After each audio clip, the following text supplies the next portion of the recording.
Ernakulam Angamaly major അതിരൂപതയുടെ മുൻ management കൺസൾട്ടന്റും അതിരൂപത സ്ഥാപനങ്ങളുടെ കേന്ദ്ര ഓഫീസായ ഐക്കോയുടെ സ്ഥാപകനുമായ ശ്രീ ആൻഡോ ജോൺ എഴുതുന്നു. ഫാദർ ജോഷി പുതുവയുടെ ഒരു ഭൂമി തട്ടിപ്പ് ശ്രമം പരാജയപ്പെടുത്തി. കാക്കനാട്ട് ഇൻഫോ പാർക്കിനു സമീപം ഒരു വിശ്വാസി 1 ഏക്കർ ഭൂമി പള്ളി പണയുന്നതിനു വേണ്ടി അതിരൂപതയ്ക്ക് ദാനമായി നൽകാമെന്ന് വാഗ്ദാനം ചെയ്തു. പ്രൊക്രിയേറ്റർ ഫാദർ ജോഷിയും പ്രോ വികാരി ജനറൽ മോൺസിഞ്ഞോർ വടക്കുംപാടനും ഈ സ്ഥലം സന്ദർശിക്കുകയും ഈ സ്ഥലം ദാനദാതാവിന്റെ വീടിന്റെ പിറകിലാണെന്നും അതിലേക്ക് വഴിയില്ലെന്നും ഏറ്റവും അടുത്ത റോഡിൽ നിന്ന് 100 അടിയെങ്കിലും താഴ്ചയിലാണെന്നും അതുകൊണ്ട് പള്ളിക്ക് അനുയോജ്യമല്ലെന്നും അതിനു പകരമായി പള്ളി പണിയുന്നതിന് രൂപതയുടെ സ്ഥലക്കച്ചവടം നടത്തിയ ബ്രോക്കർ വഴി വേറെ സ്ഥലം വാങ്ങാമെന്നും കാണിച്ച് റിപ്പോർട്ട് നൽകി. അതിൽ നിന്നും നല്ലൊരു തുക അടിച്ചു മാറ്റാമെന്ന് കരുതി കാണും. എന്തോ അപകടം മണത്തുകൊണ്ട് അഭിമന്യ എടയന്ത്രത്ത് പിതാവിന്റെ ആവശ്യപ്രകാരം അതിരൂപത കൂരിയ ഈ സ്ഥലം സന്ദർശിച്ച് റിപ്പോർട്ട് നൽകുവാൻ എന്നെ ചുമതലപ്പെടുത്തി. ഈ സ്ഥലത്തിനോട് ചേർന്ന് റോഡ് വരെയുള്ള കരഭൂമിയും നികത്തിയ പാടവുമടക്കം 5 ഏക്കർ ഭൂമി വിൽപ്പനയ്ക്കുണ്ടായിരുന്നു. അതിനെക്കുറിച്ച് റിപ്പോർട്ടിൽ ഒന്നും പറഞ്ഞിട്ടില്ല. ഭൂമിയിൽ നിന്നും റോഡിന് ആവശ്യമായ 35 സെന്റ് ഭൂമി സെന്റിന് 3 ലക്ഷം രൂപ വില വെച്ച് തരാമെന്ന് അതിന്റെ ഉടമ പറഞ്ഞു.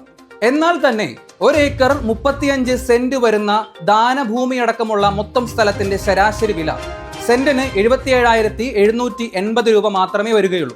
കൂടാതെ ഈ സ്ഥലവും റോഡും തമ്മിലുള്ള ഉയര വ്യത്യാസം 100 അടിയല്ല. സമുദ്രനിരപ്പിൽ നിന്നുമുള്ള ഉയരം കണ്ടുപിടിക്കുവാനുള്ള ഡിവൈസ് ഉപയോഗിച്ച് പരിശോധിച്ചപ്പോൾ ഉയര വ്യത്യാസം 48.5 അടി മാത്രമാണെന്ന് കണ്ടു. ഈ സ്ഥലത്തിനടുത്താണ് നിർദ്ദിഷ്ട കലൂർ കാക്കനാട് മെട്രോ റെയിൽ അവസാനിക്കുന്നത്. കാക്കനാട് ഇൻഫോ പാർക്കിന്റെയും സ്മാർട്ട് സിറ്റിയുടെയും പ്രവർത്തനം പൂർത്തിയാകുന്നതോടെ അവിടെ താമസമാക്കുന്ന ആയിരക്കണക്കിന് കുടുംബാംഗങ്ങളുടെ ആരോഗ്യ പരിപാലനം ലക്ഷ്യമാക്കി ലിസി ആശുപത്രിയുടെ ഒരു അനക്സ് പണിയുന്നതിനായി ഈ 5 ഏക്കർ സ്ഥലം അനുയോജ്യമാണെന്നും ദാനമായി ലഭിക്കുന്ന ഭൂമിയിലേക്ക് ലിസി ഹോസ്പിറ്റൽ വാങ്ങുന്ന ഭൂമിയിൽ നിന്ന് ആവശ്യമായ റോഡ് ലഭ്യമാക്കാമെന്നും കണ്ട് അതനുസരിച്ച് ലിസി ആശുപത്രിയുടെ ഡയറക്ടറുമൊത്ത് ഈ സ്ഥലം വീണ്ടും സന്ദർശിക്കുകയും അദ്ദേഹം എന്റെ നിർദ്ദേശത്തോട് യോജിക്കുകയും ചെയ്തു. അതുപ്രകാരം കൂരിയയ്ക്ക് വിശദമായ റിപ്പോർട്ട് നൽകുകയും അതിന്റെ അടിസ്ഥാനത്തിൽ ഈ ഭൂമി ലിസി ഹോസ്പിറ്റൽ വാങ്ങുകയും ദാനം നൽകാമെന്ന് പറഞ്ഞ ഭൂമി അതിരൂപത സ്വീകരിക്കുകയും ചെയ്തു. അങ്ങനെ ഫാദർ ജോഷിയുടെ ഒരു തട്ടിപ്പ് ശ്രമം പരാജയപ്പെടുത്തി. അതിരൂപതയുടെ സ്ഥാപനങ്ങളുടെയും സാമ്പത്തിക ഭരണ ഭദ്രത ഉറപ്പാക്കിയിരുന്ന ഈ കാലത്താണ് അനധികൃത ഭൂമി കച്ചവടങ്ങളും തുടർന്നുള്ള പ്രശ്നങ്ങളും ഉടലെടുത്തത്. പത്രപരസ്യം ചെയ്ത് മാത്രമേ വസ്തുക്കൾ വിൽക്കാവൂ എന്നും കള്ളപ്പണം പാടില്ല എന്നുമുള്ള അതിരൂപതയുടെ മാനേജ്മെന്റ് കൺസൾട്ടന്റ് എന്ന നിലയിൽ ഞാൻ വാക്കാലും രേഖാമൂലവും നൽകിയ ഉപദേശങ്ങളും നിർദ്ദേശങ്ങളും അവഗണിച്ചു എന്നതാണ് എറണാകുളം അങ്കമാലി മേജർ അതിരൂപതയിലെ സീറോ മലബാർ സഭയിലെയും ഇപ്പോഴത്തെ എല്ലാ പ്രശ്നങ്ങളുടെയും മൂല കാരണം.